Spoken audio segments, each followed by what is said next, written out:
That's all I gotta say, man. This is my heart, I'm pouring a letter.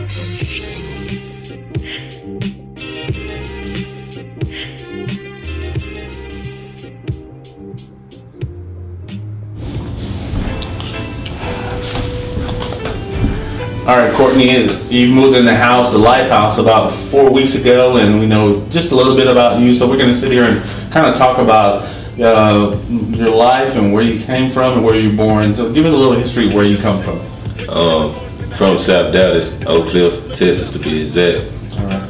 So you were born in South Oak Cliff, and so you graduated from school or anything like that, or what? No, sir. I was in the process of graduating, made it to the 12th, but then that's when difficulties came along with that. Well, can you talk a little bit without divulging any kind of your personal stuff, but stuff that you want to talk about? What kind of things got in your way from graduating? Well, I was in a drug-infested neighborhood where prostitution, murder, gangbanging, things of that nature, so I was a product of my environment. Mm-hmm. So when you talk about that, there's sometimes you have to do things in order to make it, right? Yes, sir. You had talked a little bit about that you had to do things in order to make it. Can you say a little bit about that? About taking care of business because you had to eat or something like that? Well, a lot of times, situation called for it.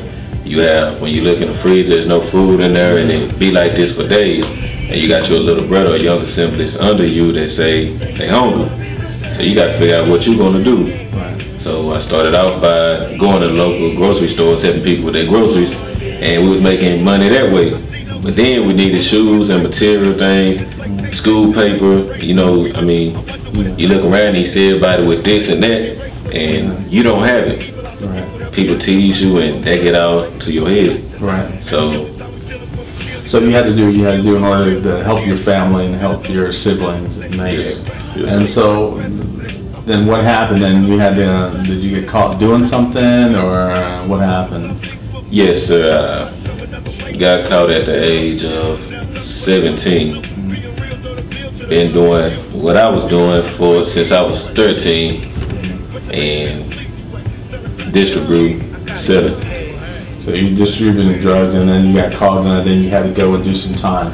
I know the day that you came to Life House, that was the day that you were being coming off parole, and then you were coming in the house. It was great timing for you to be here. And so coming into Life House, and you've been there 3 weeks.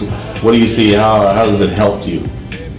Well, you know, it's a different environment, and you always need a different environment. You are what you hang around, and that is true. It's good atmosphere, and it puts you in another place where I really never been in a type of situation like this or environment, but everybody positive, everybody encourages you, and it's new to me. So you were, if the Life House wasn't here for you the day that you were getting off the road, what would you do? Where were you going? I possibly would be back in West Dallas. West Dallas. Yes. Would that be a good environment for you, or a great place to be at? No. So going back to your same environment is not healthy. No, sir, not at all. So what are you trying to work on here at the Life House? What are your aspirations? What do you want to do in life? Well, I want to be in the military, join the military.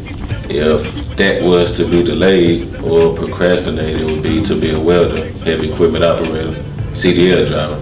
Okay. And you talking about with your life, and I know you and I sat down and talked extensively about your life and stuff, and you kind of, your life is kind of runs the same line as Tupac, some rapper, famous rapper. That one of your mentors, or one of your kind of your life can relate to his, or what? Yes, sir, in certain areas. All right. So just thinking about that and you going forward in life, and what do you see yourself making it and being successful in 6 months, 2 years, or what? Everything takes time. Of course, we all want to be successful in the next second, but it's a process that you got to go through to determine if you're willing and if you will be consistent and persistent. Mm-hmm. So in due time, when the time is right, I can't mark a calendar date for it. Right. So what would you tell someone your age, looking back at your life, what would you tell someone your age that's going forward in life about how to make it? First, I would tell them, don't worry about material things. Get your education, because that is very important I didn't think that it was important until now. Luckily, it wasn't too late for me.